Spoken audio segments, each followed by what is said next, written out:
Hi everyone, I'm Melissa Oden with the Abortion Survivors Network. I know most of y'all know me, but who you probably don't know is somebody really important that I want to introduce you today. This is my friend and colleague, Sarah. Hey everybody, I'm Sarah and I'm just so excited to work with Melissa. I am the president and founder of Sapphire Strategies. It's a full service government affairs consulting firm. And I have the good fortune of working with Melissa and some really amazing people bringing their voice to Capitol Hill. And I just wanted to share with you a little bit about my trip to DC last week because it was unlike any other trip to DC that I've ever had. Now, Melissa, I don't know if you knew this, but I lived in DC for 10 years. And seeing DC post-COVID, election stuff, was really eye-opening. I know a lot of you have probably been to DC either on vacation or March for Life. Yes, exactly, with tons and tons of your friends, your very closest friends. But this was different. Capitol Hill was quiet, but it's starting to get noisy again, and noisy in the right way. One of the things I want to tell you about was meeting with the leaders of the Born-Alive bill, HR 619, which is, I think this is the first time that the Education and Policy Center has been able to really get behind a piece of legislation, advocate for it, and push it forward with our partners on Capitol Hill. And have someone, a professional, I'd like to think I'm a little professional, but you are a lobbyist. This is the first time we've had a big presence on the Hill. And this is the first time an organization that is fighting for abortion survivors, that is ran by abortion survivors, has had a voice on the Hill. We love all of our partners and organizations who have fought for us for decades. But in order to change our culture and influence policy, we agree, as I'm sure you do too, that abortion survivors have to have a seat at the table. Absolutely. And you have an amazing, amazing leader in Melissa. Let me tell you, she's pretty humble.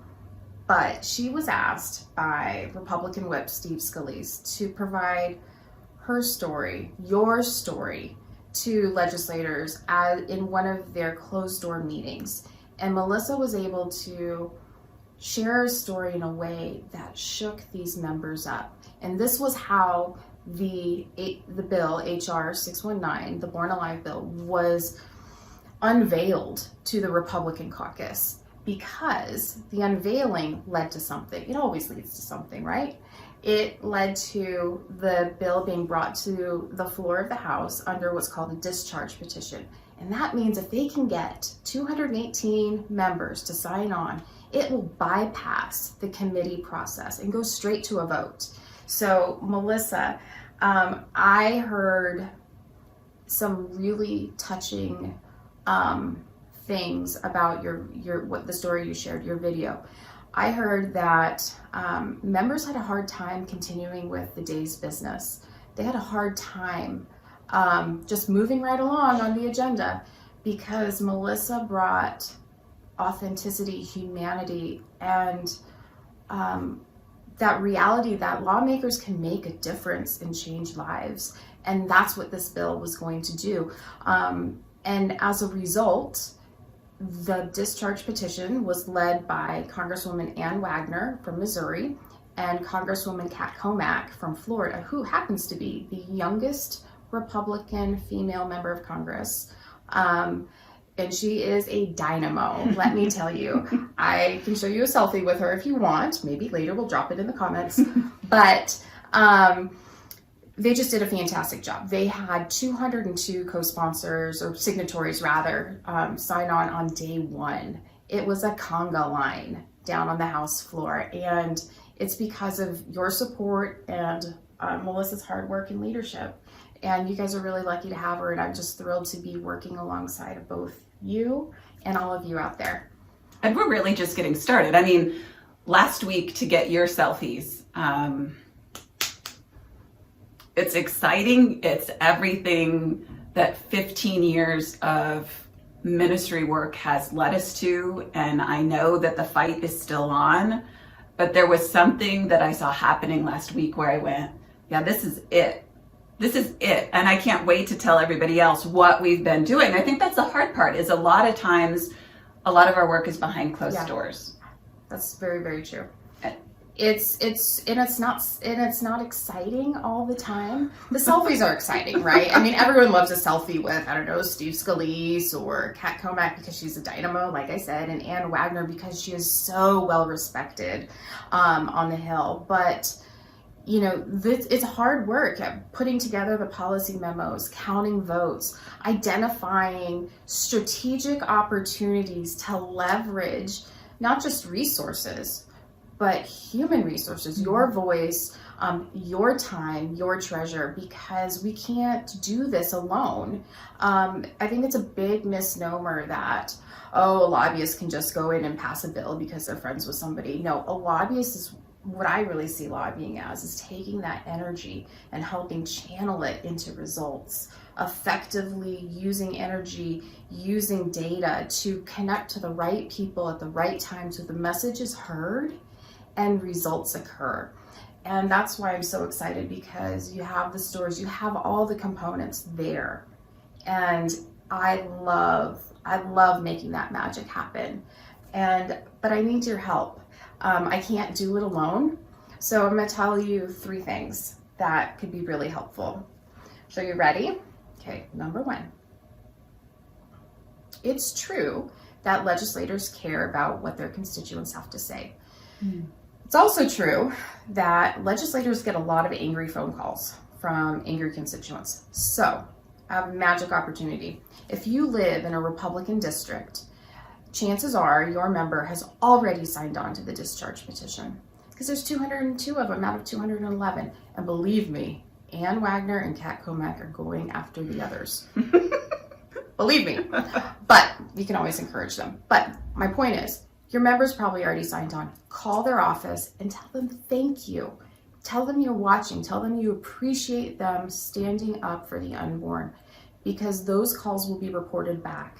And it will mean the world to them that you cared enough to reach out. So call, write a letter, physical U.S. mail letter, send it in.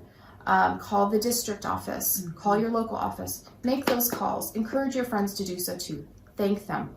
People don't get thanked enough for the good work that they do. It'll reinforce that behavior, and they will keep standing up for life every chance they have, because guess what? HR 619 isn't the only bill out there to protect life. There are more. Let's create a drumbeat for them, that they know that they will be recognized and they have your support. Number 2, the reality is not everyone lives in a Republican district. You may have a Democratic congressman representing you in the House of Representatives. Great. Here's your opportunity. Call them. Get your friends to call them. Get your friends at church to call them, your fellow parishioners, clubs, organizations. Have a letter writing campaign or a calling campaign. Let them know that you want them to support HR 619. Even if you don't think it'll make a difference, it will, because in the background, in the back office, those calls are tallied. Those emails are tallied and reported up the food chain. The boss will hear about it. And they will say, hey, there's something going on here. We should take a harder look at this. Let's pay attention. Let's dive in deeper. And you will get a response from your elected official. I guarantee it, unless they're falling down on the job. But most good offices will write you back. And it's good contact, because these people represent you. Don't get starstruck or awestruck. They represent you. They work for you, so you have the right and the privilege to tell them that they should support HR 619 and support the unborn. 3rd, this is real stuff, right? So we need your support financially. We need your treasure as well to help keep this going. And Melissa acknowledged before that the Education and Policy Center is getting into this, and we are making a splash. So your support and contributions to the Education and Policy Center will help us take your message to Capitol Hill.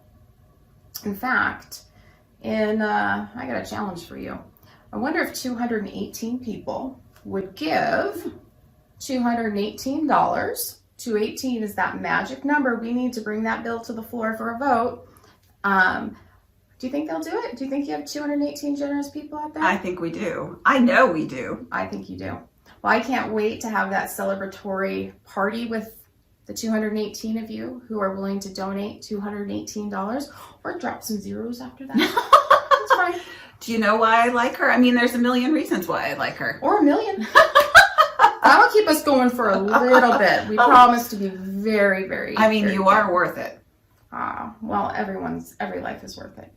So anyway, we're so happy to be here, and thanks for your continued support. And this is just the beginning. This is the beginning. You're going to see us more often having conversations like this so you can kind of see behind the scenes the work that we're doing day in and day out. You're going to see us on Capitol Hill together. I can't wait.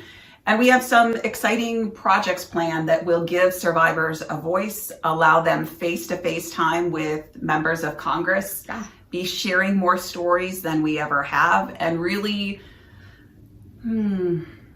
create a culture where survivors are seen and heard. I don't want to give away all the details, but let's just say we have a vision for making sure that people understand that abortion survivors exist and that policy like HR 619 is desperately needed. So thanks for joining me. Thank you.